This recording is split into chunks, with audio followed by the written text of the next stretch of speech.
लोकाभिरामं रणरङ्गधीरं राजीवनेत्रं रघुवंशनाथं कारुण्यरूपं करुणाकरं तं श्रीरामचन्द्रं शरणं प्रपद्ये। मनोजवं मारुततुल्यवेगं यतेन्द्रियं बुद्धिमतां वरिष्ठं वातात्मजं वानरयूथं श्रीरामदूतं शरणं प्रपद्ये। श्रीरामदूतं शरणं प्रपद्ये। श्यावर रामचंद्र भगवान की जय। उमापति महादेव की जय। पवन सुत हनुमान की जय। श्री कृष्ण कन्हैया लाल की जय। जय जय श्री राम।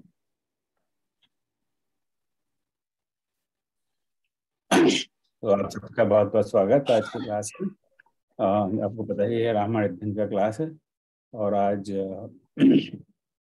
वैसे तो चौथा है पर वास्तव में तीसरा क्लास है। तो आज बालकांड पर चर्चा होगी। और पिछले क्लास तक हम दोहा 47 तक चर्चा कर चुके थे। और आज दोहा 47 से 81 यानी करीब 34 दोहों पर चर्चा हुई।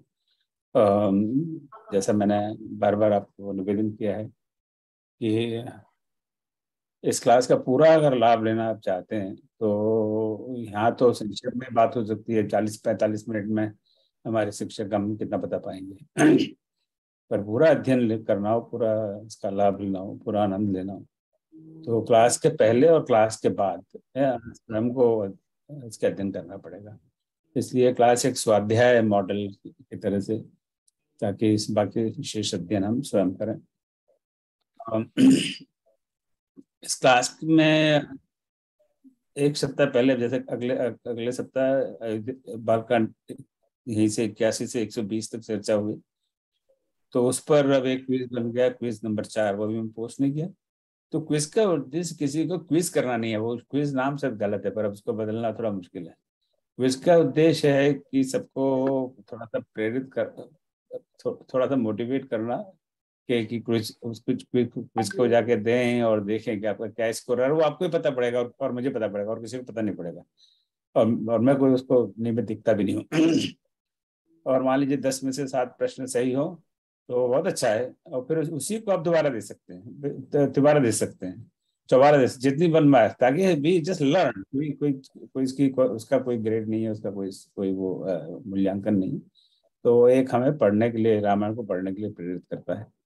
तो सबसे अभी देखिए नहीं, पिछले जो क्विज नंबर 3 है उसको करीब करीब 75 लोग, 74-75 लोग दे चुके हैं। वो बहुत अच्छी बात है, 74-75 लोग क्विज दे चुके हैं। It's very impressive actually. पर मैं चाहता हूँ वो नंबर और भी बढ़े। तो आप बिल्कुल और अभी सारे क्विज ओपन से, मैं कोई क्विज बननी है, एक क्विज 1 2 3 चौथी आज की क्लास के बाद में, आज या शायद कल मैं पोस्ट कर दूंगा। क्विज को दे दीजिए और बार बार दीजिए जब तक आपका 10 में से 10 नंबर नहीं आ जाए।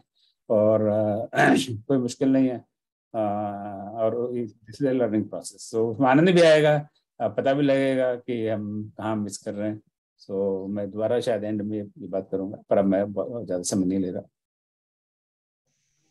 तो पिछले दो क्लास में आरंभ में तो तुलसीदास बाबा ने इधर उधर की बात की। हाँ, मैं जरा हास्य विनोद में कह रहा हूँ, इधर उधर की बात नहीं की उन्होंने, बहुत महत्वपूर्ण बातें की।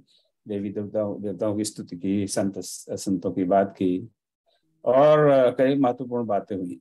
राम नाम की महिमा हुई। तो इन सब का जिक्र पिछले दो क्लास में हुआ। अब जो कथा सागर है उसमें हम आज से डूबेंगे। तो आज और अगले सप्ताह तो राम कथा ना होकर ये शिव कथा है, शिव जी की कथा है। तो शिव जी का प्रसंग है। तो शिव जी का सती के साथ भ्रमण करना, सती को भ्रम होना, फिर बाद में बाकी की शेष सब कथा आगे हमारे आज के गुरुदेव श्री राम मलिक जी सुनाएंगे। राम मलिक जी हमारे बड़े पुराने घनिष्ठ मित्र हैं। ये ह्यूस्टन में रहते थे, पर इनको हमारा साथ पसंद नहीं आया। तो बोले दुर्जनों से दूरी रहना चाहिए, तो हमें छोड़कर ये डालास चले गए। और पर लगातार साथ है और इनसे बहुत प्रेरणा मिलती है। मैंने लगातार इनसे बहुत सीखा है और बहुत सीखता रहता हूँ। इनमें बड़ा धैर्य है और मैंने देखा है पति पत्नी दोनों बहुत डिवोटेड और बड़े धैर्य से हम रामायण की, हमने भी एक क्लास शुरू करने का एक प्रयास किया था एक मंदिर में। तो शुरू शुरू में 20-25 लोग थे, फिर 20-25 के 18-17 हुए, फिर 14-15 हुए, अंत में 2 लोग रह गए और वो थे श्री राम और श्रीमती राम मलिक। तो ये तब भी आते रहे, मैंने कि आप कब तक आओगे और आप मुझसे ज्यादा ज्ञाता हो, तो अब इसको ही समाप्त करते हैं ऐसे। तो ये इनका ये प्रोफेशन से इंजीनियर रहे हैं बड़े कई साल और कई देश विदेशों में उन्होंने अपनी सेवाएं दी। यहाँ पर एक ऑयल कंपनी में डायरेक्टर थे और वहीं से रिटायर हुए हैं।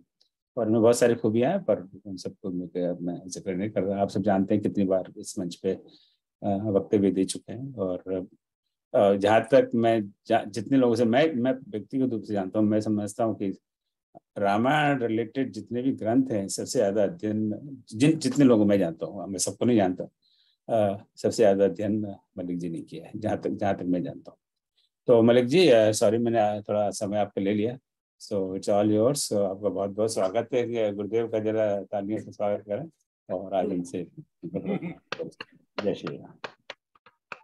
श्री रामचरितमानस अध्ययन कोर्स के अपने सब सहपाठियों को सप्रेम नमस्कार और जय सिया राम। हम आज बालकांड के दोहा 47 से 81 तक का अध्ययन करेंगे। जैसा मुझे ने कहा, मेरे प्रस्तुतिकरण में स्वाभाविक रूप से कुछ दोष होंगे, परंतु आपने दोहा 6 में अभी पढ़ा था, जड़ चेतन गुण दोषमय विश्व किन्न करतार, संत हंस गुण गहन पय परिहरि विकार। तो और आप सब तो संत जन है, मानस के छात्र हैं, इसीलिए आप अच्छी चीजें इसमें से पिकअप कर लीजिएगा। इसमें कथा में याज्ञवल्क्य ऋषि भारद्वाज जी से राम कथा के विषय में वार्तालाप कर रहे थे। इस संदर्भ में राम कथा के प्रश्न पर उमा शंभु संवाद और शिव सती और पार्वती कथा बहुत विस्तार से वर्णन करते हैं। कहना तो था सीताराम चरित, लेकिन गौरी शंकर के चरित्र का मनोहर वर्णन कर दिया। दोहा 47 में जैसे कि आपने पढ़ा था कि राम कथा शशि किरण समाना, संत चकोर करहि जेहि पाना, ऐसे संशय कीन भवानी, महादेव तब कहा बखानी, कहो सुमति अनुहारी, अब उमा शंभु संवाद, भय समय जय हेत जय सुनु मन मिटे विषाद। यहाँ से आज के पाठ का की भूमिका बताते हैं कि क्या बात हुई कि उनको भी कुछ संदेह था याज्ञवल्क्य जी भारद्वाज जी को तो इसलिए उन्होंने कहा कि उमा जी को भी संदेह हो गया था और उनको सब महादेव जी ने समझाया था। तो आज के क्लास में हम उमा संवाद करेंगे, पहला पाठ होगा। और इसमें शंकर जी का अगस्त्य ऋषि के साथ सत्संग और राम दर्शन और सती का संदेह, शिव जी का सती को समझाना और सती जी का राम जी की परीक्षा को जाना और सीता के रूप, और सती जी का राम प्रभाव दर्शन, और फिर सती के चरित्र से शिव जी को बहुत संताप और सती त्याग का संकल्प तथा समाधि। उसके बाद है सती पश्चाताप, उसके बाद शिव जी का समाज से जागना और दक्ष यज्ञ में सती का जाना और देहोत्सर्ग करना। उसके बाद से दूसरा अंश है पार्वती का जन्म तप प्रकरण, यहाँ हिमाचल के यहाँ जन्म और देवर्षि ऋषि नारद का आगमन, भविष्य वर्तमान कथन और तप के लिए प्रेरणा तथा आशीर्वाद। फिर मैना हिमाचल संवाद, मैना पार्वती संवाद और पार्वती का तप को जाना। फिर शंभु चरित्र है तीसरा पाठ, उसका आधा ही आप आज सुनेंगे कि शंभु का दिनचर्या और राम शिव संवाद और सप्तर्षि द्वारा पार्वती की प्रेम परीक्षा। यहाँ तक हम पढ़ेंगे आज। पावर पॉइंट ठीक से नहीं आ रहा था, तो अब अगले क्लास में देखेंगे इसके। एक बार त्रेता युग में शंकर भगवान जगत जननी सती के साथ अगस्त ऋषि के आश्रम में गए। अगस्त जी ने उनकी पूजा की और राम कथा सुनाई, जिसे श्रवण कर शंकर जी बहुत आनंदित हुए। ऋषि ने हर व्यक्ति के विषय में पूछा और शिव जी ने अधिकारी जानकर उन्हें उपदेश किया और कुछ दिन वहां ठहरे और राम जी का दर्शन किया, जो सीता हरण के पश्चात सीता की खोज में व्याकुल होकर सामान्य मनुष्य की तरह भटक रहे थे। शंकर भगवान राम के परमात्मा मानते हुए साक्षात सामने आकर प्रणाम नहीं कर सकते थे। इससे राम के ईश्वरत्व का प्रकट हो जाना था और ईश्वर रूप में रावण को मारने से ब्रह्मा का वरदान झूठा हो जाता। मनुष्य के रूप में ही उसको मार सकते थे। यहाँ पर टिप्पणी करते हैं, कहूँ जोग वियोग न जाके, देखा प्रगट विरह दुख ताके, अति विचित्र रघुपति शरत जान ही परम सुजान, जो मति मंद विमोह बस हृदय धर ही कछुआन। और ऐसा ही सती जी ने कर दिया। अब राम के दर्शन के बाद सती जी हर्ष से रोमांचित हो गए और मन ही मन जय सच्चिदानंद जग पावन का प्रणाम किया। सती को आश्चर्य हुआ कि जगत बंद जगदीश शंकर एक राजा के पुत्र को ऐसे प्रणाम कर रहे हैं। सती जी के मन में संदेह उत्पन्न हो गया। शंकर जगत बंद जगदीशा, सुंदर मुनि सब नावत शीशा। और ऐसे सती सोचती हैं कि शंकर जी तो सारे संसार के स्वामी हैं, सारा जगत देवता मनुष्य ऋषि मुनि सब इनको प्रणाम करते हैं। उन्होंने शंकर जी को अपनी तरफ से किसी को वंदना करते नहीं देखा था। दोहा 50 में कहा है, उस सच्चिदानंद स्वरूप परमात्मा के लक्षण इस प्रकार हैं कि वह सर्वव्यापक विरज है, अर्थात रजोगुण से छूने गया है। इसलिए रजोगुण से उत्पन्न होने वाले काम क्रोध आदि मानसिक विकारों का उसमें होने का प्रश्न ही नहीं है। वह अजन्मा है, उसमें कोई इच्छा नहीं है, वह भेद रहित है, उसमें सजातीय विजातीय स्वगत का कोई भेद नहीं है और जिसे वेद भी पूर्ण रूप से नहीं जानते, ऐसे वह परब्रह्म परमात्मा है। भला वह मनुष्य का शरीर कैसे धारण कर सकता है। विष्णु जो सुरहित रणतनुधारी, सो सर्वज्ञ जथात पुरारी, खोजै सो अज्ञ बिनारी, ज्ञान धाम श्रीपति असुरारी, शंभु गिरा पुण्य मिशा न होई, शिव सर्वज्ञ जान सब कोई। शिव जी तो सब जानते हैं, वो झूठ तो नहीं बोलेंगे।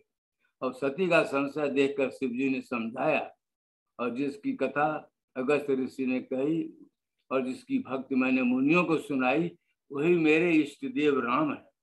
मुनि लोग सदा जिनकी सेवा में लगे रहते हैं। तुम्हारे मन में ज्यादा संदेह है तो स्वयं ही परीक्षा करके देख लो, जिससे संदेह का निवारण हो, और उपाय करो लेकिन सब विवेक से करना। सती शिव जी की आज्ञा पाकर चल पड़ी और शिव जी वहीं बट वृक्ष के नीचे बैठ गए। तो विचार करने लगे कि 10 से सुता कहीं नहीं कर ले आना। फिर सोचा कि होए ही सोई जो राम रचि राखा, को कर तर्क बढ़ावे ऐसा का। शिव जी भी हार मान गए और यह कहकर भगवान का नाम जपने लगे। सती ने बार बार विचार किया कि परीक्षा कैसे ली जाए। उन्होंने सीता का रूप धारण कर लिया और जिस रास्ते से मनुष्यों के राजा राम आ रहे थे उधर चल पड़े। लक्ष्मण ने सती को सीता जी का वेश धारण किया, वे पहचान कर चकित हो गए। सब दर्शी सब अंतर्जामी राम जी सती का कपट समझ गए। राम जी ने सती को हाथ जोड़कर प्रणाम किया और पिता और अपना नाम बताकर परिचय दिया। और शंकर जी कहाँ, यह भी पूछा और आप अकेली कैसे घूम रहे हैं। सती जान गई कि राम जी उसे पहचान गए हैं। वह बहुत भयभीत और दुखी होकर शिव जी के पास आई। जाना राम सती दुख पावा, निज प्रभाव कछ प्रगट जनावा। और उन्होंने सती को कुछ अपना प्रभाव भी दिखाया कि कैसे ये परम परमेश्वर है। सती इसलिए दिखलाना चाहा क्योंकि सती के मन में 2 संदेह थे। एक तो यह कि वो सर्वज्ञ नहीं है और दूसरे यदि वे अवतार भी हैं तो विष्णु जी के अवतार हैं या परात्पर ब्रह्म के अवतार हैं। 2 चीज की परीक्षा कर रहे थे। सती ने अचानक अपने आगे अपनी राह में देखा कि राम लक्ष्मण और सीता तीनों वहां विद्यमान है। उसके दाएं बाएं आगे पीछे ऊपर नीचे सर्वत्र तीनों दिखाई दिए और राम के साथ बहुत सारे शिव विष्णु, ब्रह्मा, इंद्र और आदि देवता दिखाई दिए। ये सभी राम के चरणों की सेवा कर रहे थे। अर्थात राम परात्पर ब्रह्म है, उनसे समान कोई नहीं है। तुलसीदास जी ने यहाँ बहुत स्पष्ट रूप से बताया कि राम का वास्तविक स्वरूप परात्पर ब्रह्म का है। विनय पत्र क्या हो गया? अरे ठीक है। विनय पत्रिका 135 में भी कहते हैं कि ब्रह्मा विष्णु महेश आदि राम के बनाए अधिकारी ही तो हैं। हरहि हरता विधि विदिता श्री श्रेता जय दई सोई जानकी पति मधुर मूर्ति मोदमय मंगलमयी। इस हृदय कम पतन सुधि नहीं कुछ नहीं, नयन मोती बैठी भगवान। उसको बहुत घबरा गई सती जी। फिर आंख खोलकर देखा तो कुछ नहीं दिखा। बार बार राम जी को पास चली गई। शंकर जी ने पूछा कि परीक्षा हो गई? सती ने झूठ बोला कि हमने कोई परीक्षा नहीं ली, बस तुम्हारी तरफ प्रणाम कर लिया। कछु न परीक्षा लीन गोसाई की प्रणाम तुम्हारे ही न। शंकर जी ने सती को कहा कि तुम मुझे विश्वास कि तुम झूठ नहीं कह रही हो। तब शिव जी ने ध्यान किया और सती का सब चरित्र जाना और सीता के रूप में राम जी के सम्मुख गई थी। बहुड़ी राम माय सिरुनावा प्रेर सती जय झूठ कहावा। हरि इच्छा भावी बलवाना हृदय विचार सम्मुख सुजाना। भगवान की माया के सामने में कौन क्या कर सकता है। सती ने जो सीता जो मेरी माँ है उसका रूप धरा। अब सती को पत्नी रूप में प्रेम करने से उनका भक्ति मार्ग मिट जाएगा और यह नीति विरुद्ध होगा। शिव ने सती परित्याग का निश्चय कर लिया। आकाशवाणी हुई कि आपने इतना बड़ा विचार कर लिया, परंतु सती को शिव ने नहीं बताया। मानस में अन्यत्र भी शिव की प्रशंसा में कहा गया है कि शिव जी के समान कौन राम भक्त होगा, जिन्होंने बिनु अगतजी सती सम नारी होकर। दूसरे क्लास में आएगा यार। दोनों कैलाश लौटे और शिव जी समाधि में चले गए और सती दुख और संताप में जलती रही। देह त्याग की कामना से भगवान से प्रार्थना करती रही। 87,000 साल के बाद शिव जी की समाधि टूटी। वे राम नाम का सुमिरन करने लगे।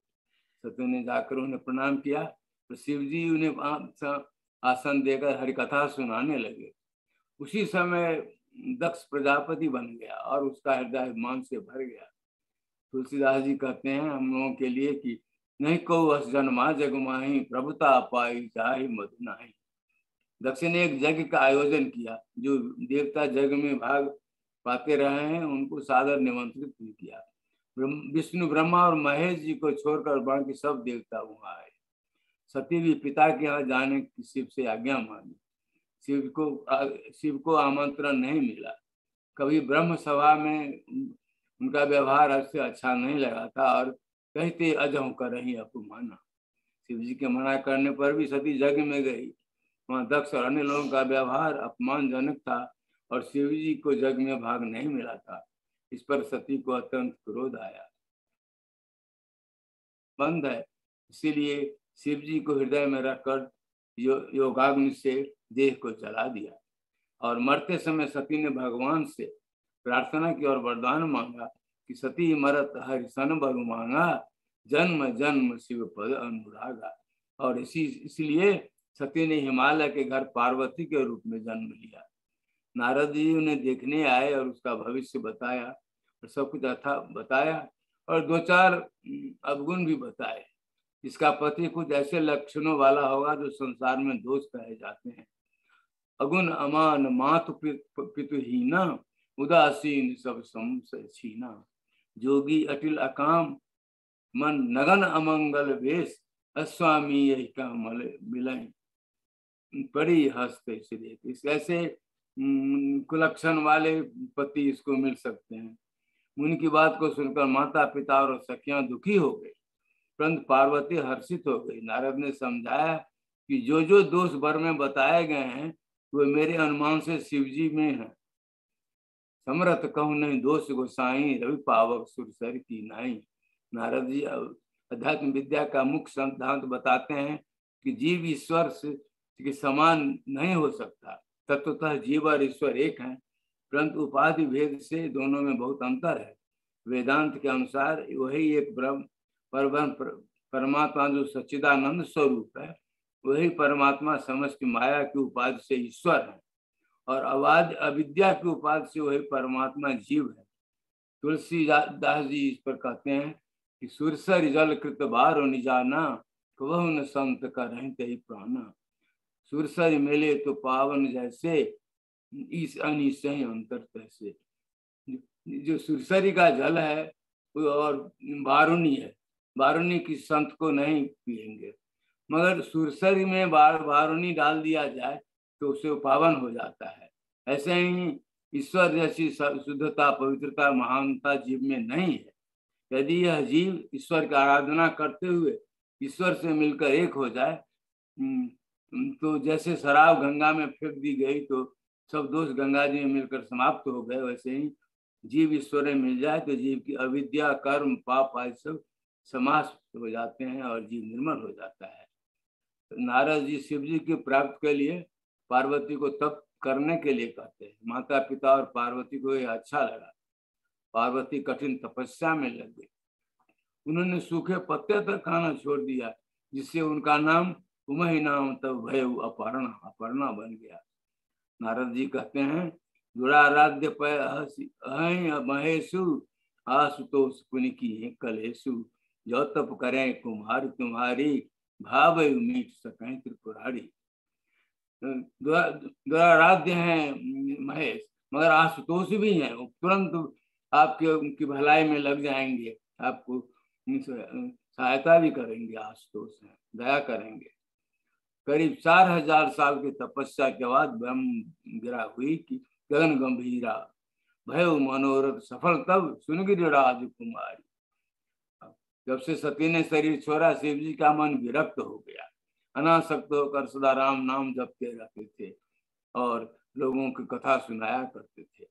राम जी ने प्रकट होकर शिव जी को समझाया और विनती की कि पार्वती से विवाह कर लीजिए, और शिव जी ने उनकी आज्ञा मान ली। तब सप्तर्षि शिव जी के पास आए। शिव जी ने उन्हें पार्वती के प्रेम की परीक्षा लेने भेजा। सप्तर्षि पार्वती के पास जाते हैं और तपस्या का उद्देश्य पूछते हैं। पार्वती संकोच से कहती है कि सती शंकर जी को सतपति रूप में पाने के लिए तपस्या कर रही है। यह नारद जी की बात को सत्य मानकर कर रही है। सप्तर्षि ने इस पर उपहास से कहा कि पत्थर से तुम्हारी उत्पत्ति हुई है और तुम्हारी बुद्धि भी पत्थर ही है। नारद जी का उपदेश सुनकर आज तक किसका घर बसा है? दक्ष के पुत्रों को उपदेश दिया तो वो लौटकर घर नहीं गए। दक्ष के 60 पुत्र थे, कहीं कहीं 1000 पुत्र भी दिखाए गए हैं, और उनको उसने कहा कि वो वंश का आगे बढ़ाएंगे, बहुत जीव पैदा करेंगे, मगर उन्होंने सन्यासी बना दिया नारद जी ने। वो घर भी लौट के नहीं आए। उनका घर चित्रकूट राजा के घर को भी सत्यानाश कर दिया। कथा है उसने चित्रकूट को नारद जी कृपा से पुत्र प्राप्त हुआ, जिसे विष देकर मार दिया गया। नारद जी ने पुत्र के जीव से चित्रकूट की बात केतु की बात करा दी, जिससे उसके उन्हें वैराग्य आ गया और राजपाट छोड़कर सन्यासी बन गए। तुलसीदास जी ने हिरण्यकश्यप का भी उल्लेख किया है कि उसका बड़ा हाल हुआ। देवासुर संग्राम के बाद हिरण्यकश्यप की पत्नी का इंद्र अपने यहाँ ले जाने लगे। नारद जी ने उसे मांगकर आश्रम में रखा, जहाँ प्रहलाद का जन्म हुआ, और उसकी रक्षा में नृसिंह भगवान ने हिरण्यकश्यप का वध कर दिया। सप्तर्षि शिव जी के 9 अवगुण गिनाते हैं। उनके कुल का पता नहीं है, उनका कोई घर भी नहीं है, बट वृक्ष के नीचे रहते हैं। ऐसा वर मिल भी जाए तो क्या सुख मिलने वाला है? तुम्हारे लिए एक अच्छा वर विचार कर रखा हुआ है। विष्णु भगवान जो वैकुंठ निवासी हैं और दूषण रहित और गुणों के भंडार हैं, उससे हम तुम्हारा विवाह करवा सकते हैं। पार्वती जी ने उपहास करते हुए कहा कि हम पर्वत की पुत्री हैं, चाहे शरीर छूट जाए मगर निश्चय बदलने वाला नहीं है। महादेव अवगुण भवन, विष्णु सकल गुण धाम, जय कर रमजाहि में सन कहते ही सन काम। यदि तुमसे पहले मिलती तो तुम्हारा कथा मान लेती। अब हमने अपना जीवन शिव से लगा लिया है। जन्म कोटि लगी लगन हमारी, वरहु शंभु न तरहु तुम्हारी। जगदम्बा मैं आपके प्राण का, मैं आपके पांव पड़ती हूँ, आप अपने घर चले जाइए। सब सप्तर्षि लोग और सप्तर्षि पार्वती की बात से बहुत प्रसन्न हुए। बोले आप माया हैं, जगत माता हैं, भगवान शंकर जगत पिता हैं। ऐसा कहकर चरणों में सिर झुकाकर प्रणाम करके मुनि लोग प्रसन्न हुए थे, यहाँ वहां से चल दिए। ये आज की कथा और इसकी व्याख्या है। और इसमें मुझे दो बात, बहुत सारी अच्छी बातें हैं और बाद में करेंगे विचार।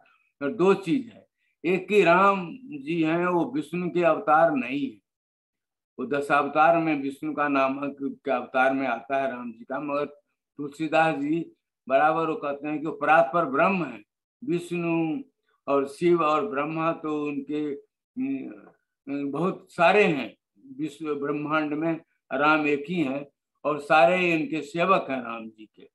और दूसरी बात वो कहते हैं कि शिव जी जो है निभा भी मिट सके त्रिपुरारी, मगर शिव जी भी असमर्थता प्रकट कर देते हैं जब कि वही है सोई जो राम रचि राखा, को करी तर्क बढ़ा वही शाखा। और भी बातें हैं, मगर ये दो बात हमें बहुत अच्छी लगी और मैंने कहा आपसे शेयर करूं। बस आज का काम तो खत्म हो गया। अब आप लोग बताइए, क्या आप लोग अपने पास मोती रखे हुए हैं उसको बांटिए। जय श्री राम, धन्यवाद। जय श्री राम, धन्यवाद। जय श्री राम। राम जी, राम भाई साहब मुझे कुछ पूछना है। अरे पूछिए, मैं नहीं जानता होऊंगा तो इतने विद्वान लोग हमारे साथ हैं, आपके चिंता मत। नहीं भाई साहब, ये दोहा 48 का था, शंकर उर अति क्षोभ सती न जानहि मरम सोई, तुलसी दर्शन लोभ मंडल लोचन लालची। इसका थोड़ा सा भावार्थ समझना चाह रहे हो। 48 वाला का हमने इसमें किया है, कुछ इस पर बात की है। 48 का जो आप हाँ किए आज आप 48 का 48 का देख फिर बता देते हैं। 48 में है, हृदय विचार जाकर कई विधि दर्शन होए, गुप्त रूप अवतरे प्रभु जान गए सब कोई। हाँ, शंकर और क्षोभ सती न जाने मरम सोई, सोठा लोग मंडल 48 था सोठा। गुप्त रूप से राम जी प्रकट हुए हैं ना, उनको सब जनता के बीच में नहीं बताना है। और वो कहते हैं कि शंकर जी को क्षोभ है कि सती ये मर्म को नहीं जानती है कि राम जी क्या है। और दूसरी बात ये कह रहे हैं कि दर्शन का लोभ उनको ज्यादा है और उनके आंख जो है वो लालची है, लोचन लालची। दर्शन का तो आंख से करते हैं ना, तो लालची है, वो राम जी का दर्शन करना चाहते हैं मगर वो बताना भी नहीं चाहते लोगों को कि भगवान को बता दिया। अगर ईश्वर का रूप उनका प्रकट हो जाता है तो फिर रावण को नहीं मार सकेंगे। यही है कि करता है कि लोचन लालची अपना है ना, उससे डर रहा है कि कहीं प्रकट न हो जाए भगवान। धन्यवाद। मैं जरा बोल सकती हूँ? हेलो। हाँ जी जी जी प्लीज बोलिए। मतलब ये है कि अगर शिव जी जाके उन्हें प्रणाम करते तो जग जाहिर हो जाता है कि विष्णु ने अवतार लिया है। वैसे वो एक मानव के रूप में घूम रहे थे, यही मतलब है। विष्णु का अवतार वो नहीं है, ऐसा राममानस में यहाँ कहा गया है। तो परात्पर ब्रह्म है। विष्णु तो अगणित है, करोड़ों विष्णु है दुनिया में। नहीं, मेरा मतलब अलग है। मेरा मतलब है शिव जी ने जाके प्रणाम क्यों नहीं किया? शिव जी ने प्रणाम किया मगर गुप्त रूप से प्रणाम किया कि प्रकट हो जाता। शिव जी तो भगवान है, सब जानते हैं शिव जी को, तो अपने पूरे ड्रेस में थे, सब कुछ। वही तो मैं वही तो मैं पूछ रही हूँ कि क्या प्रकट हो जाता। तो कि वो भगवान है, राम भगवान है, मनुष्य नहीं है। हाँ ठीक है, यही तो कह रही हूँ। अरे ठीक है, थैंक यू। विचार किया का है। जो धरती पर जो अवतार लेने का जो उद्देश्य था, ये कह सकते हैं सीक्रेट मिशन था। वो मिशन, सीक्रेट मिशन, या जो उनका वो था रूप, वो सबके सामने प्रकट नहीं करना चाहते किसी भी। हाँ, मैंने शुरू में यही तो कहा था। जी खैर, जी जी, thank you। वही मैंने अपने प्रस्तुति में इसका किया भी है कि क्यों नहीं वो गए थे सामने में उनके, दूर से ही वो प्रणाम कर लिया जगदानंद बता करके। Thank you so much.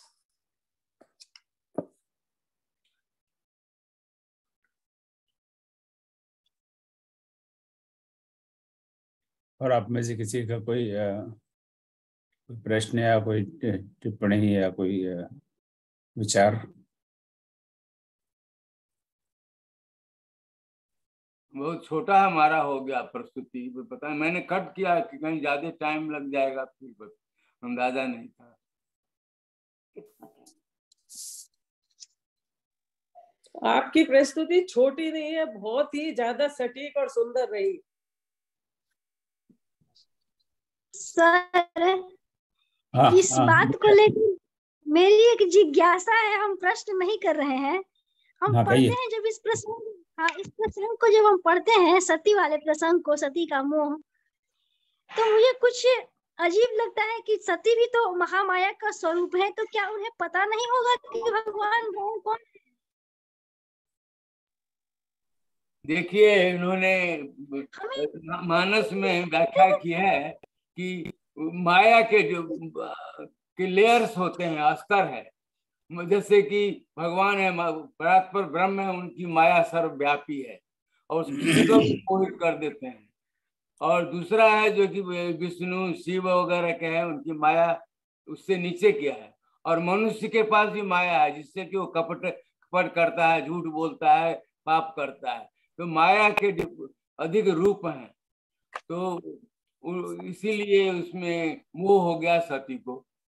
दूसरे लोग विद्वानों ने बहुत कहा है कि कुछ विद्वानों का मत है कि जैसे राम जी लीला कर रहे थे, वैसे सती भी लीला कर रही थी, कि सती को भी मालूम था जरूर, मगर वो लीला कर रही थी। ये आपने बिल्कुल ठीक बोला, बहुत ही अच्छा लगा ये सुन के। धन्यवाद। नमस्कार। एक प्रश्न है मेरे मन में कि जैसे आपने अभी बताया कि राम विष्णु का रूप नहीं थे, वो ब्रह्म का रूप थे। हम लोग तो आज तक यही समझते आए कि विष्णु और राम जी मतलब एक ही हैं। तो ये थोड़ा सा आप और स्पष्ट रूप में बता दीजिए, थोड़ा सा एक भ्रम की स्थिति है कि हम लोग तो विष्णु जी को ही राम और राम को ही विष्णु ही समझते थे कि वो उन्हीं का रूप है। जी, आप ठीक कह रही हैं, ऐसा ही प्रचलित धारणा है, मगर मानस में एक दो जगह दिया है। जैसे मैंने भी एक चौपाई कही थी कि विष्णु ने नर रूप धारण किया है, जैसा कि कहा गया है, हमने अपने प्रस्तुति में बताया कि और उसके बाद फिर परात्पर ब्रह्म की बात करते हैं। कि देखिए, ये वैष्णव संप्रदाय, जो कृष्ण का भी लोगों ने हटा दिया हुआ है, गौड़िया मठ वालों ने, कि 10 अवतार में कृष्ण नहीं है, उसमें बलराम जी को डाला हुआ है।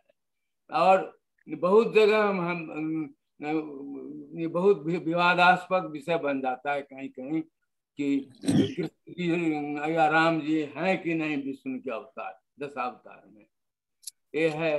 मगर जनरल है कि 10 अवतार में दोनों ही है, राम और कृष्ण। ये तो तत्व की बात लोग करते हैं कि जो तो उससे सबसे बड़े हैं। हमारे अल्लाह मियाँ जो है ना, सब भगवान से ज्यादा है। ये है कि मगर मानस में उन्होंने शुरू में भी कहा है और अभी फिर यहाँ कर रहे हैं कि वो परात्पर ब्रह्म है, विष्णु के अवतार नहीं है।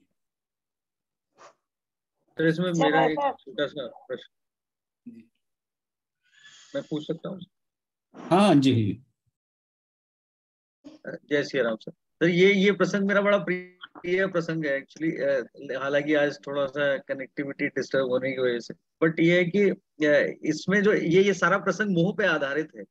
तो मेरे मन में था कि अगर आप मोह पे थोड़ी सी और ब्रीफ चर्चा करेंगे। मोह जो है वो भ्रम से संबंधित ज्यादा बात होती है इसमें, लेकिन हम लोग जो है मोह को कई तरीकों से इंटरप्रेट करते हैं। तो इसमें वैसे तो शिव जी ने माँ को समझाया है कि मोह का तात्पर्य वहां पर क्या है, लेकिन ये है कि ये सारा आधार ही मोह से संबंधित है और हम लोग सब उसी से जुड़े हुए ही रहते हैं। तो वो अगर कोई जैसे थोड़ी सी चर्चा अगर हो जाए।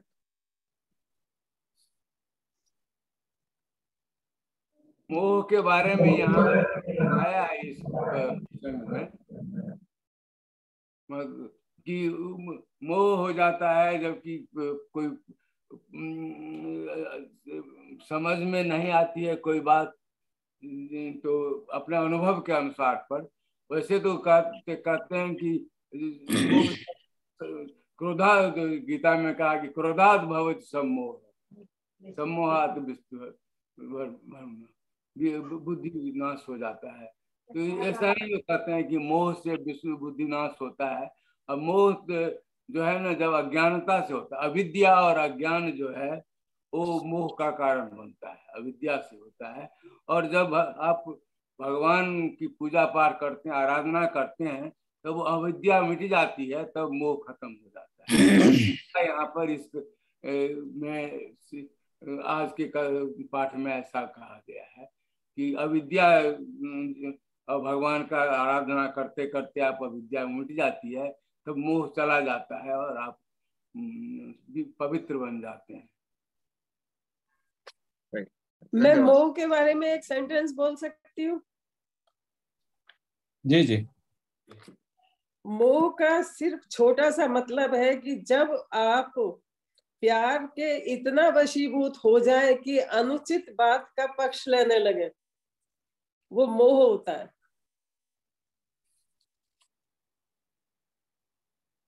लेकिन अनुचित का आभास फिर जो है वो वहां पर रह नहीं जाता, मतलब यही वाली बात है। अनुचित का आभास तो अंतरात्मा बता देती है, फिर भी पक्ष लेते हैं। इसीलिए तो कहते हैं कि औलाद से इतना मोह मत करो कि उनका अनुचित पक्ष लिया जाए। विनय जी, मैं कुछ कह सकता हूँ इस पर क्या? जी जी सर। नहीं, ऐसा है कि पहले ही उन्होंने बताया है कि याज्ञवल्क्य जी को भी संशय था कि ये राम है कौन, नर है कि बहुत जगह जो है कि वो अवतारवाद को नहीं मानते हैं। जैसे कि नानक ने और कबीर ने तो कहा कि अगुण है, सगुण रूप को नहीं मानते हैं। तो इसी तो यही है, उनको भी याज्ञवल्क्य जी को और भारद्वाज में भी यही संशय था, और इसीलिए उन्होंने कहा है कि पहले ही 47 दोहा में ही कहा कि किसी को भी ऐसा हो गया था कि तो जैसे आपको संशय हो रहा है, इसीलिए आपको सुना रहा हूँ। अविद्या से होता है, ज्ञान से होता है कि आपने तो शिव जी को देखा है, किसी को प्रणाम नहीं करते हैं। जैसे कि अपनी कंपनी का बड़ा मैनेजर है, मगर उससे बड़ा मैनेजर कहीं और हो तो उसका आपने नहीं देखा है, तो कैसे पता कि वो कैसा व्यवहार करेगा उसके साथ।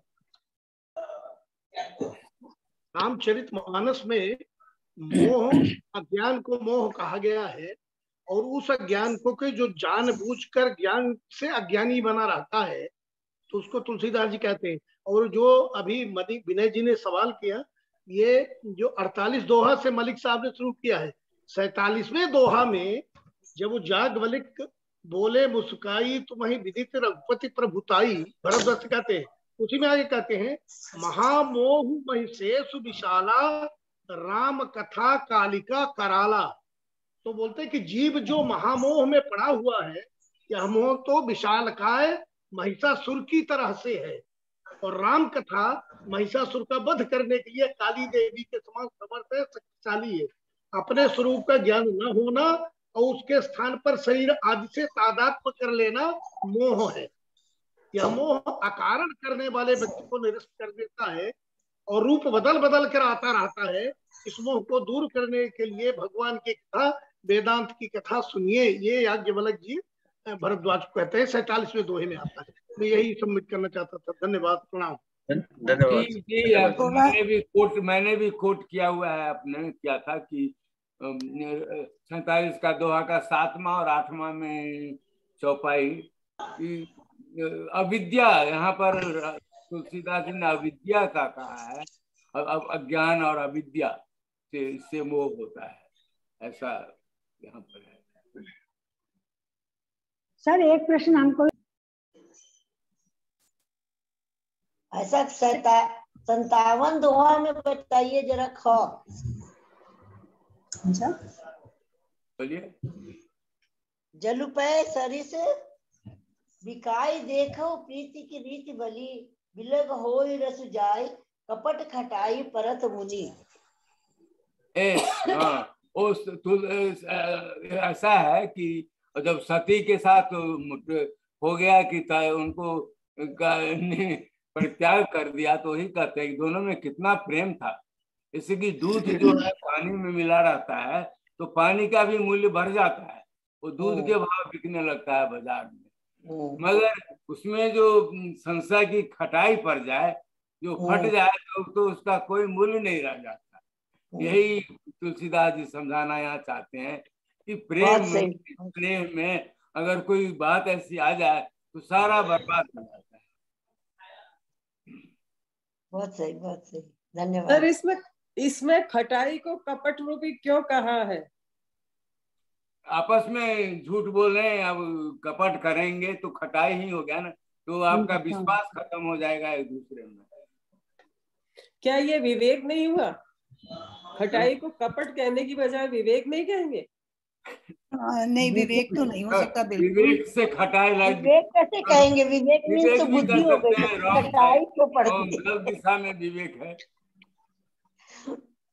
विवेक होता है तो खटाई पड़ती ही नहीं।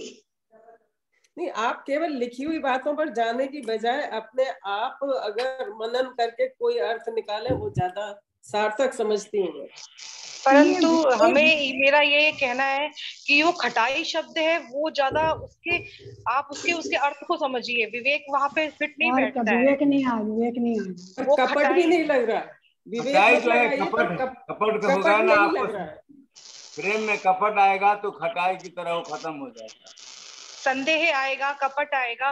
वो जो बात कह रहे हो बिल्कुल ठीक है, इसमें विवेक यहाँ पे कोई सूट नहीं कर रहा। दूध खटाई है, उन दोनों का विभाव जो स्वभाव है वो बिल्कुल अलग अलग है। तो दूध के हिसाब से जो घी डाला या कपट ये खटाई डाली, वो कपट ही माना जाएगा। उस सबसे कपट नहीं माना जाएगा। सर एक प्रश्न जिज्ञासा हमारी भी है जी। जैसे आपने कहा कि राम विष्णु के अवतार नहीं थे, इसमें बताया है। जी, इस कथा में यही है कि वो परात्पर ब्रह्म है विष्णु। वो जाते हैं सीता जी को दिखा, सती को दिखाते हैं कि पूरे ब्रह्म। इसमें जो दोहा है 50, जो 50वां नंबर दोहा है, उसके बाद जो चौपाई है उसमें देखिए बताया ना, विष्णु जो सुर हित नर्तनुधारी। हमने यहाँ जी मैंने अपने नर का रूप लेते विष्णु नर्तनुधारी सो सर्वज्ञ जथा त्रिपुरारी। हाँ, तो जो विष्णु नर का रूप रखते हैं जो देवताओं के कल्याण के लिए, तो इसमें तो स्पष्ट लिखा है कि नर का रूप रखते हैं विष्णु जी। पर यही तो पार्वती जी सती कह रही है, ये तो सती को है, सती को समझती है, कह रही है, पर उनको तो संशय हुआ था ना। हाँ, तो सती उसका संशय हुआ था, पर इस बात को संशय होना अलग चीज है, पर उसको नकारना अलग चीज है। क्योंकि उन्होंने संशय तो किया, क्योंकि उनको तो लग रहा था कि ये कैसे भगवान है जो सीता के विरह में रो रहे हैं, इसलिए उनको संशय हुआ था कि ये कैसे भगवान है। तो इसलिए उन्होंने, पर यह तो इसका मतलब नहीं है कि उन्होंने वो राम के अवतार नहीं थे। नहीं, ये बात बिल्कुल सही कह रहे। नहीं, देखिए इसमें हमने जो कहा कोट किया है 1 और 2 51 में चौपाई दोहा का, विष्णु जो सुरहित नर्तनुधारी सो सर्वज्ञ तथा त्रिपुरारी, मुझे सो की अज्ञ युव नारी ज्ञान धाम पति असुरारी। ये कह रहे हैं कि जो कि नरतन धारण किया है उनको यही ज्ञान था उस समय में, बाद में उन्हें ज्ञान आया कि तो परात्पर ब्रह्म के अवतार है राम जी। और नहीं नहीं, इसमें तो नहीं इसमें तो साक्षात विष्णु बताए हैं, देवताओं साक्षात के विष्णु लिए बताए हैं। मनुष्य धारण करने वाले विष्णु हैं, तो शिव जी के समान ही है, मतलब सर्वज्ञ हैं। तो इसमें कहीं ये नहीं लगता कि राम का अवतार अलग है और विष्णु अलग है। जी, इसमें नहीं है। वो ऐसे आगे की तरह कैसे जा सकते हैं अगर वो सर्वज्ञ।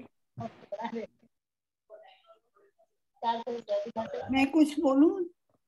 जी जी अवश्य बोलूं। मैं कुछ बोलूं? हाँ कहिए। एक्चुअली जो परात्पर ब्रह्म है ना, जो परम शक्ति है, जो किसी रूप को धारण नहीं करती, ऐसा कहा गया है कि उन्होंने इस विश्व को चलाने के लिए विस्तार किया। विस्तार रूप में 3 रूप धारण किए, जो तभी तो कह रहे हैं विष्णु का अवतार नहीं है। वही तो, तभी तो बता रहे हैं विष्णु का अवतार नहीं है। नर भी थे, नारायण भी थे, ये दोनों हैं।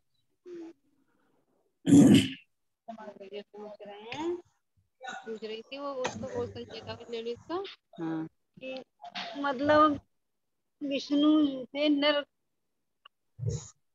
बने थे। हाँ, कुछ लोग कहते हैं नर नहीं बने थे, कुछ लोग कहते हैं नर बने थे। हाँ, लेकिन उनका अवतार नहीं है। हाँ, तो बात की अवतार ही नहीं है। जन्म लिया है तो अवतार ही हुआ ना। जब मनुष्य रूप में आए हैं तो साफ लिखा है ये। लेकिन ये मनुष्य रूप में आए भी तो थे ना, वो तो है वो नर। कृष्ण भी है ना मनुष्य रूप में। वो कह रहे हैं अवतार नहीं है। कृष्ण भी अवतार मनुष्य रूप में ही तो अवतार लिया था। कृष्ण भी तो अवतार लिया था। कभी सुना ही नहीं ऐसा। चलिए, हमारा समय करीब समाप्त होना है, तो आप सबको इतनी अच्छी चर्चा के लिए बहुत बहुत धन्यवाद। कई प्रश्न मेरे ख्याल से अधूरे रह गए। जैसे मोह शब्द पे बात हुई कि मोह शब्द क्या है, उसका अर्थ क्या है। मोह शब्द मानस में 114 बार प्रयोग किया गया है। मोबाइल मैं थोड़ा सा कहूँ, अगर कृपया म्यूट कर लें सब अपने आप को, अगर मिनट के लिए। एक्चुअली मोह शब्द जो है मुग्ध धातु से बना है संस्कृत की। सो मोह होना यानी मोहित होना, मुग्ध होना माने मोहित होना, और ये था भगवान के प्रति मुग्ध होना। और जब हम उस जब किसी चीज की अति हो जाती है तो उसके अंदर थोड़ा परिवर्तन आना शुरू हो जाता है, और तब वो मोह का रूप धारण करता है। जैसे मान लीजिए हम भगवान से ही बहुत मोह कर रहे हैं या बच्चे से बहुत प्यार कर रहे हैं, तब जब तक प्यार है तब तक ठीक है, लेकिन जो प्यार जिस तरह की दुर्योधन के लिए था और इस तरह से, मतलब तो वो फिर तो मोह के अंदर आ जाता है। मोहित हो जाना, उसके प्रति इतना मोहित हो जाना कि हम गलत काम करने शुरू कर देते हैं, वो तब वो मुग्ध धातु से बनना है। मुग्ध से मतलब मोहित होना। ये मोह से अर्थ मतलब भ्रमित होना नहीं है। है वो जब अति हो गया, शुरू में नहीं है वो, लेकिन जब उसकी अति हो जाती है ना, जब उसका परिवर्तन, स्थान परिवर्तन होने लगता है, उसका रूप परिवर्तन होने लगता है, तब वो गलत रूप में आ जाता है। और इसी को चूंकि ये रामायण अध्ययन क्लास है, तो मेरा निवेदन आप लोगों से ये रहेगा, हम सब इसमें विद्यार्थी हैं, तो इसको मैं एक होमवर्क की तरह आपको देना चाहूंगा कि जो मोह शब्द का रामायण में तुलसीदास जी ने किस संदर्भ में इसका प्रयोग किया है, और इसका हिंदी भाषा में और भाषा में भी होगा, और भाषा का मुझे ज्ञान नहीं, हिंदी का भी कोई ज्ञान नहीं है। प्राय लोग हम कहते हैं हिंदी भाषा बड़ी रिच है और फलाना, जैसे उन्होंने सारी भाषाओं को पढ़ रखा हो। तो हम तो हिंदी भाषा में एक शब्द के बड़े बड़े अर्थ होते हैं। तो एक डिक्शनरी मीनिंग है, डिक्शनरी खोल के बैठ जाओ, उसे मोह का अर्थ मिल जाएगा, पर बात वहीं तक सीमित नहीं रह जाती। तो जो जिनको मोह शब्द से मोह हो गया है, इस समय। उन सबसे मेरी विनती है कि जो 114 शब्द हैं बालकांड में पहली चौपाई में, पहले दोहे के पहली चौपाई में है, और बिल्कुल उत्तरकांड में 125वें दोहे तक मोह शब्द है। तो मोह पूरे रामायण में पूरा फैला हुआ है, बालकांड से लेकर उत्तरकांड। तो मेरा निवेदन ये रहेगा कि आप थोड़ा सा रामायण को टटोलें और शब्द को ढूंढें और जानने का प्रयास करें, क्योंकि देखिए ना, हम सब तो इसमें विद्यार्थी हैं। जो बड़े बड़े विद्वान हैं जिनका 24 घंटे का काम ही है रामायण पे प्रवचन देना, और कुछ करते ही नहीं है, वो यही काम करते हैं, कथा वाचते हैं और प्रवचन देते हैं, उनमें भी आपस में इन चीजों में मतभेद होता है। तो हमें आपस में मेरे ख्याल से इस तरह के बहुत वाद विवाद करने की मैं नहीं समझता कि कोई बड़ी आवश्यकता है। हम अपनी अपनी मति के अनुसार इसका अर्थ निकालें और मानस को जरा ध्यान से पढ़ें कि उन्होंने तुलसीदास जी की क्या सोच है मोह शब्द के बारे में। और इनफैक्ट मैं तो आपको आमंत्रित करूंगा कि आप में से कोई इस मोह शब्द पर पूरा अध्ययन करे, और किसी दिन, किसी शनिवार को जो हमारा रेगुलर रामचरित मंथन का कार्यक्रम है, उस पर एक विस्तार से चर्चा करें। तो अगर कोई वॉलंटियर हो और पूरा 50 मिनट की तैयारी करके आए, अध्ययन करके आए सब, और आदि से अंत तक मोह पर बात करें तो बड़ा आनंद आएगा। तो ये मेरा आप सबसे निवेदन रहेगा। और दूसरा विषय जिस पर काफी बात हुई वो रहा आज ब्रह्म स्वरूप और विष्णु स्वरूप। और अगर इन सब चीजों में भी विद्वान में काफी मतभेद है।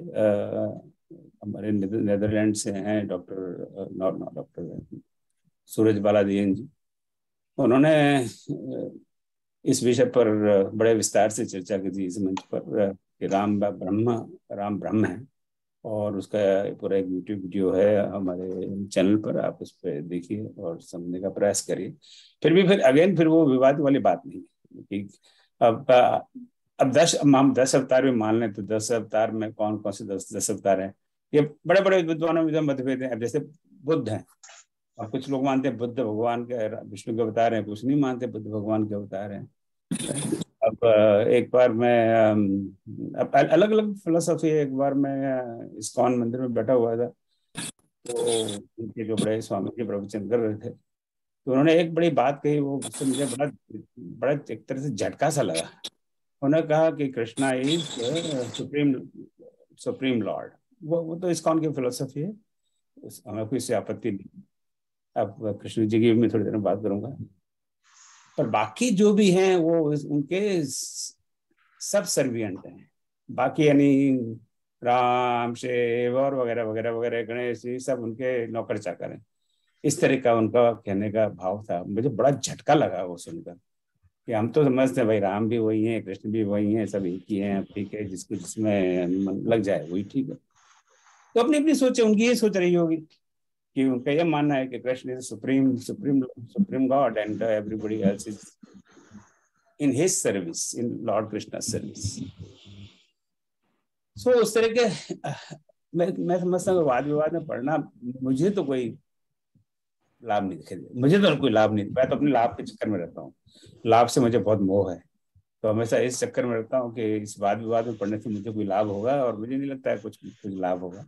तो मैं ऐसे सर जो इस्कॉन वाले हैं ना, सनातन धर्म के नहीं है, वो केवल कृष्ण को तो मानते हैं पर वो सनातन धर्मी नहीं है, इसलिए वो नहीं मानते हैं इस बात। इसी को तो मोह कहते हैं ना, उन्होंने एक खाली कृष्ण के लिए मोह दिखा दिया ना। नहीं, इसके अलावा वो सनातन धर्म से जुड़े ही नहीं है, उनकी अलग ही एक शाखा है, वो केवल कृष्ण को ही मानते हैं और अपने अलग ही अंदाज में मानते हैं। मेरा यहाँ ये मानना है कि इंसान को यदि ईश्वर को समझना है तो सरल होके समझना पड़ेगा। आप ज्यादा बुद्धि चलाएंगे, तर्क करेंगे, वितर्क करेंगे तो ईश्वर को आप कभी नहीं समझ सकते। हमारी इतनी बुद्धि नहीं है कि हम ईश्वर को समझ सकें, केवल सरलता से ही समझा जा सकता है। और जो यहाँ तुलसीदास जी ने जो कहा है, वो कवि है, वो उनका अपना भाव है, कोई जरूरी नहीं कि उनके भाव तक हम लोग पहुंच सके, प्रयास कर सकते हैं। तो बस सरलता ही एक वो है, सरल बने रहें बस। और एक प्रश्न और आया था कि भाई सती को क्यों मोह हो गया। अब सती तो स्वयं माया, क्या आपने जो कहा था, अब भगवान राम भी कंफ्यूज हो, वो हिरण के पीछे भाग ली। अब हिरण के पीछे कोई भागता है क्या? और वो भी सोने का हिरण। अब सोने का हिरण किसी ने देखा भी क्या? क्या मतलब राम जी की बुद्धि क्या हुआ? ये तो सब इनकी लीला है, और वो लीला से हम क्या जीवन में सीखते हैं उसका महत्व है। हम लोग भी रोज सोने के पीछे भागते रहते हैं बिना जाने पहचाने, तो कम से कम हम तो सोने के पीछे ना भागें। तो चलो, बहुत महत्वपूर्ण बात हुई, और बहुत बहुत सबका धन्यवाद। अब जो मैं थोड़ा क्लैरिफाई कर दूं, एक Malik ji, let me finish please. Malik ji please, you have plenty of time. Sorry no, you have plenty of time today, and तो आपको पता है हर सप्ताह जो अगले सप्ताह जो चर्चा होगी 281 से 120, उस पर एक क्विज, चौथी क्विज पोस्ट होगी। और मैं बिगिनिंग में कह चुका, पर काफी लोग आप नहीं थे, तो दोबारा उस बात को दोहरा रहा हूँ। क्विज का उद्देश्य क्विज नहीं है। क्विज का नॉर्मली उद्देश्य होता है क्विज आपकी परीक्षा ली जा रही है या किसी की परीक्षा ली जा रही है। क्विज का उद्देश्य यही है कि उस बहाने हम थोड़ा सा पढ़े रामचरितमानस को, और उस बहाने हम किताब को खोल के देखें कि वहाँ क्या लिखा हुआ है। और इसका जिस तरह से डिजाइन है, वो फॉर्मेट फॉर्चुनेटली गूगल फॉर्म में देता है कि आप पहली बार उसको प्रयास करिए बिना किसी किताब को खोले देखे, और आपको हो सकता है 10 में से 7 सही हो, 3 गलत हो, या 3 का वो पता ही ना हो। फिर दोबारा आप रामायण को खोलकर फिर उसी को दोबारा ट्राई करें, तो आपको पता लगेगा अरे ये इसका जवाब ये है, इसका ही जवाब ये है। फिर हो सकता है 7 में से 8 आ जाए, 9 आ जाए। फिर 3 बार ट्राई करें, चौथी बार ट्राई करें, तो फिर 10 में से 10 आपका आ जाएंगे, कोई। तो ये एक लर्निंग प्रोसेस, ये this is a process by which we learn. इसमें कोई क्विज नहीं है, कोई इस पे कोई अवार्ड नहीं मिल रहा हो, 10 में से 10 आ गया, आपको गोल्ड मेडल मिलेगा, सम्मान पत्र मिलेगा, ऐसा कुछ नहीं होने वाला। So this is the purpose of quiz. अभी ये जो थर्ड क्विज है 77 लोग दे चुके हैं, बहुत, which is very good actually. 77 लोग आनंद आता है। हाँ, तो देने में बहुत आनंद आता है। तो इस बहाने हम लोग रामायण खोल के पढ़ते हैं।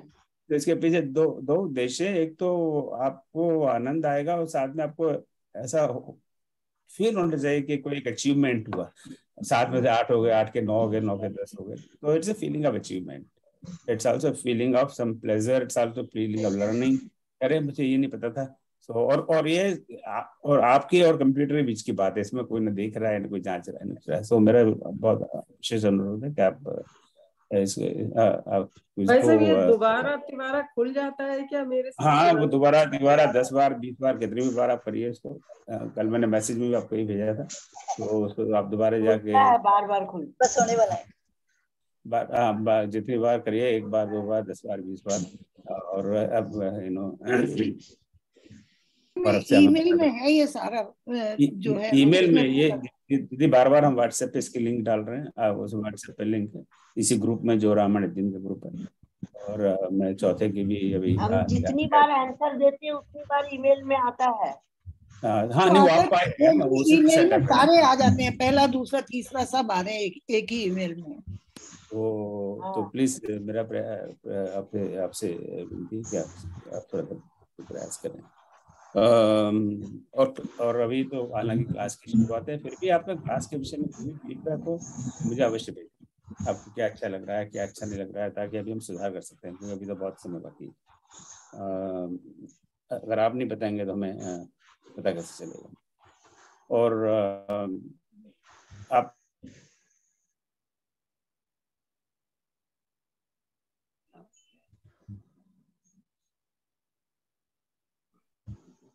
इस क्लास में आए, और आई डोंट नो कितने लोग आज आए, और उनकी एक मैंने तो जो भी क्लास के इसके शिक्षक हैं, please do come on Sunday. It's very important to me, it's very critical. This class should go properly. मैंने सबके सामने संकल्प लिया, आप सबके सामने राइटिंग में मैंने सिग्नेचर कर दिया कि मैं पूरी निष्ठा के साथ क्लास को चलाना चाहता हूँ। कुछ कई चीजें मुझे खुद को बहुत अच्छी नहीं लग रही हैं, and I am not very happy about it, and we have to spend lot of time in preparation. We can't just come and tell stories. तो Sunday I will have talk, and जो शिक्षक हैं उनको लगता है कि वो पूरा अध्ययन और पूरी निष्ठा से नहीं पढ़ा सकते क्लास को, please tell me right now.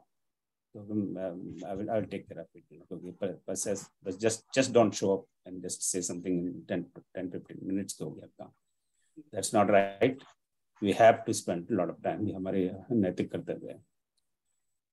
इस सैटरडे से हम लोग हिंदी साहित्य में कृष्ण कथा पर चर्चा शुरू करेंगे, इस सैटरडे और अगले 3 सैटरडे पर, और जिंदगी में आपको सारी जानकारी मिलती जाएगी।